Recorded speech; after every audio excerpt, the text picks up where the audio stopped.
民众若捌食意大利的炖饭、控饭，有时会感觉食起来定定煮无熟，这可能是因为无用到正统的米。讲到这意大利的炖饭，这专用的米，进口的1公斤都要200块。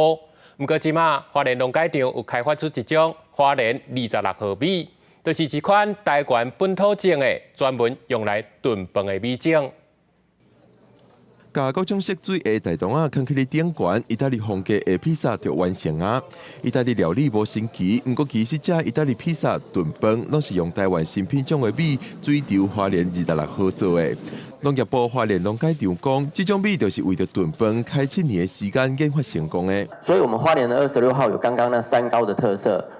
第一个特色，我们就是米粒大又胖，耐煮不失败。花莲26号它是中质链淀粉。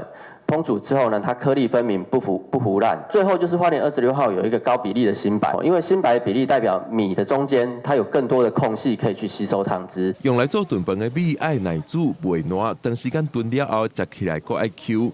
台湾原地无生产这款米，每年拢爱进口超过100公吨，每公斤200块的意大利米来供应国内的需求。现主时研发出花莲26号，已经技术转移给厂商，互因甲农会拢摊贩卖，以每公斤166块的价销供应给餐厅。意大利的米我们已经卖了很多年，但是其实它还是有一个问题，就是适口性的问题。那花莲26完全解决这个问题，就要解决我们台湾很多人在吃炖饭的时候，尤其会讲啊，这米心奈无讨了。我们富里的农民能够有更多特色的品种来栽种。企业代表甲农改场拢表示，希望花莲26号通伫国内推广，特别为意大利专供进口，若省运输成本，买当减少运输产生的碳排。才在地各通爱地球，农会也希望未来花莲26号通继续推广，往海外市场发展。记者孔定随台北报道。